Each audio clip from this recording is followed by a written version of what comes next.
ಓಂ ಗುರುಭ್ಯೋ ನಮಃ.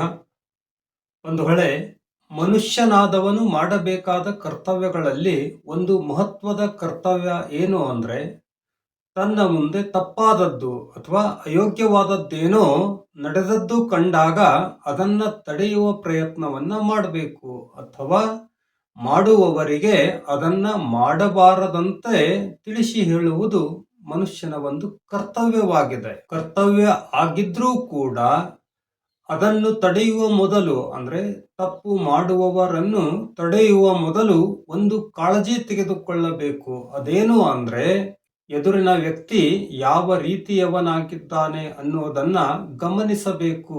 ಯಾಕೆ ಅಂದರೆ, ಕೆಲವರು ಹೇಗಿರ್ತಾರೆ ಅಂದರೆ, ಅವರು ಯಾರು ಹೇಳಿದರೂ ಕೂಡ ನಂಬುವುದಿಲ್ಲ ಅಥವಾ ಒಪ್ಪಿಕೊಳ್ಳುವುದಿಲ್ಲ. ಯಾರೇ ಹೇಳಲಿ ಅವರ ಮಾತನ್ನ ಇವರು ಒಪ್ಪಿಕೊಳ್ಳುವುದೇ ಇಲ್ಲ. ಅಂಥವರಲ್ಲಿ ಮೊದಲನೆಯವರು ಯಾರು ಅಂದರೆ ಶುದ್ಧ ಮೂರ್ಖರು.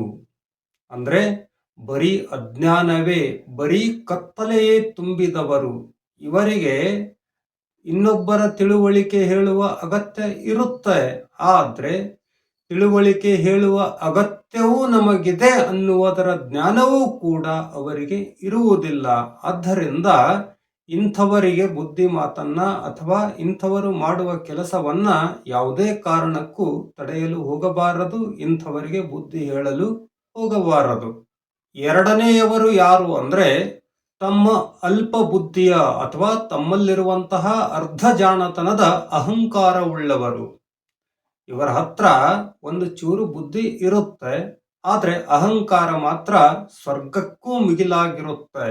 ಒಂದು ವೇಳೆ ಸ್ವಾಮಿ ವಿವೇಕಾನಂದರಂತಹ ಮಹಾನ್ ವ್ಯಕ್ತಿಗಳು ನನ್ನಲ್ಲಿರುವ ಜ್ಞಾನವು ಸಪ್ತ ಸಮುದ್ರದಲ್ಲಿಯ ಒಂದು ಉಸಕ್ಕಿನ ಕಣಕ್ಕೂ ಕೂಡ ಸಮವಲ್ಲ ಎಂದು ಹೇಳಿರುವಾಗ, ಇವರು ಮಾತ್ರ ತನ್ನಲ್ಲಿರುವ ಜ್ಞಾನವು ಸಪ್ತ ಸಮುದ್ರಕ್ಕೂ ಮಿಗಿಲಾಗಿದೆ ಎಂದು ಭಾವಿಸುತ್ತಿರುತ್ತಾರೆ. ಇಂತಹ ಅಹಂಕಾರಿಗಳು ಯಾರೇ ಹೇಳಿದರೂ ಕೂಡ ಆ ಮಾತನ್ನ ಒಪ್ಪುವುದಿಲ್ಲ. ಇಂತಹ ಅಹಂಕಾರಿಗಳಿಗೂ ಕೂಡ ಬುದ್ಧಿ ಮಾತನ್ನ ಹೇಳಲು ಹೋಗಬಾರದು. ಮೂರನೆಯವರು ಯಾರು ಅಂದರೆ, ಮನಸ್ಸಲ್ಲಿ ಬರೀ ಸ್ವಾರ್ಥ ಭಾವ ತುಂಬಿಕೊಂಡು ಎದುರಿನ ವ್ಯಕ್ತಿಗಳನ್ನ ವಂಚನೆ ಮಾಡುವವರು, ಅಂದರೆ ಮೋಸ ಮಾಡುವವರು.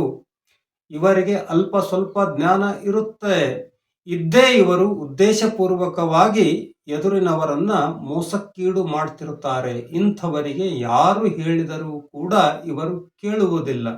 ಯಾಕೆಂದ್ರೆ ಬೇಕು ಅಂತಾನೆ ಮಾಡ್ತಿರ್ತಾರೆ.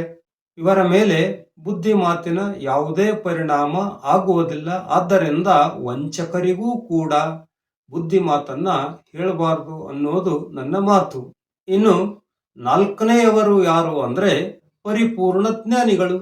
ಇವರಿಗೆ ಪರಿಪೂರ್ಣ ಜ್ಞಾನವಿರುವುದರಿಂದ ಇನ್ನೊಬ್ಬರು ಅವರಿಗೆ ಹೇಳುವ ಅಗತ್ಯವೇ ಇರುವುದಿಲ್ಲ. ಇಂತಹ ನಾಲ್ಕು ಪ್ರಕಾರದ ಜನರು ಯಾರು ಹೇಳಿದರೂ ಕೂಡ ಕೇಳುವುದಿಲ್ಲ. ಅದಕ್ಕಾಗಿ ಮನುಷ್ಯನಾದವನು ತನ್ನ ಹತ್ರ ಇರುವ ಬುದ್ಧಿಯನ್ನ ಇಂಥವರ ಹತ್ರ ಹೇಳ್ಕೊಳ್ಳೋಕೆ ಹೋಗಬಾರ್ದು ಅನ್ನೋದೇ ನನ್ನ ಮಾತು. ಧನ್ಯವಾದಗಳು.